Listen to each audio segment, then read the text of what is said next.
Phil owned an established business and it was really starting to grow. But he was using credit cards as an overdraft, had overdue accounts from suppliers, as well as a tax debt with the ATO. He needed to consolidate this debt and free up working capital. He saw Toowoomba's Edge Lending, who helped him replace these high-interest debts with one simple facility with lower repayments. Edge Lending Solutions, helping established businesses to grow. Hi everyone, Scott from Edge Specialist Advice Network. I hope you're well. Hey, today I'm coming to you from just this little cool little street in Coyoacán in Mexico City. So Coyoacán is just like a really traditional, older style area, a lot of trees. This is like a cobbled road sort of style thing with the old bluestones. Just a really great area. If you haven't been to Coyoacán in Mexico City, I do recommend making a visit. Yes, go to Roma Norte and Centro and Polanco and things, but this is really cool. This is a really cool suburb. So today I wanted to touch on another little piece of our infrastructure discussion, the infrastructure about what you need to do to set up yourself into a different political jurisdiction. So we're talking about our Plan B infrastructure, hybrid retirement infrastructure, whatever that is for you. One of the things we've already sort of discussed, residencies. I'm going to go through that in more depth later on. But one of the more important things to understand is, what we're trying to achieve is get a bank account in another country.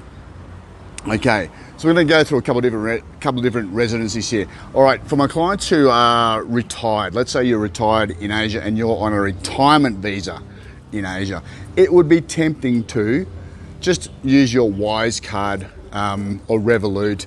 You know, your money comes from Australia, from your pension or from your investments. You transfer it over to your other currency. Maybe that's Dong, maybe that's Baht. And then you just pull money out of the wall in that fashion.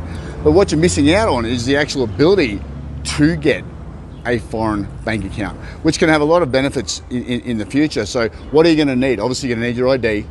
You're going to need to show that you are of the residency, so that you do have the right to be in the country. And you'll most likely need to show a utility bill to give some form of address. If you're staying at a hotel, they will normally give you the document that's required to show that you have some sort of residence. A hotel residence is fine. Airbnb residence is generally fine.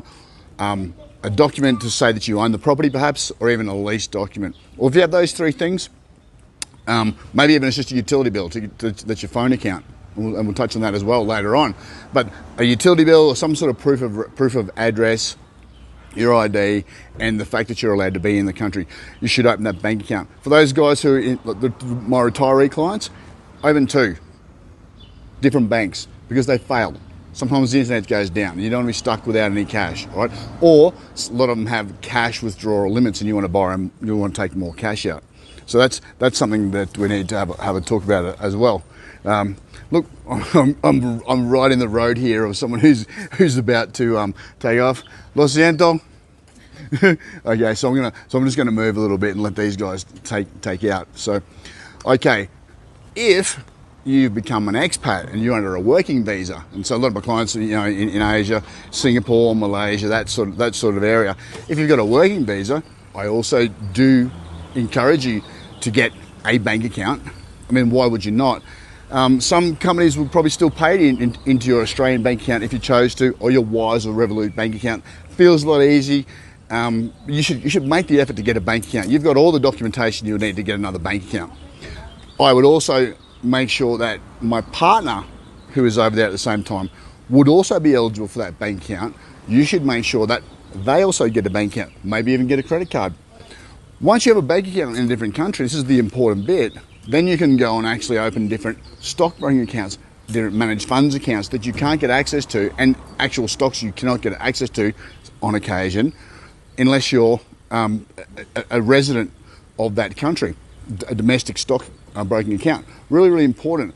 So we're going to start slowly stacking these things on. So we just talked about residency, bank account, and later on we'll talk about how to actually do a line of investments, some insurances, a whole lot of different things.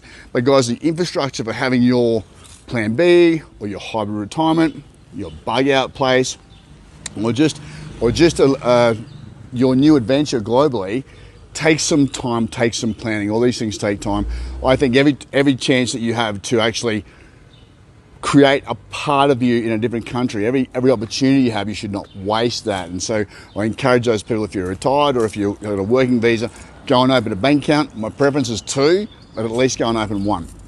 All right, that's enough from me. Remember, life is a family sport. Give yours an edge. See you guys. John's home-based tradie business has outgrown his garage. With work starting to pick up, John wants to take on an apprentice, upgrade the work ute and move to an industrial shed. It was hard for John to get a loan because he has inconsistent income. John saw Toowoomba's Edge Lending, the business lending experts. Edge Lending was able to secure a loan to help grow his business by tapping into the equity in his home. Edge Lending Solutions, helping small businesses to grow.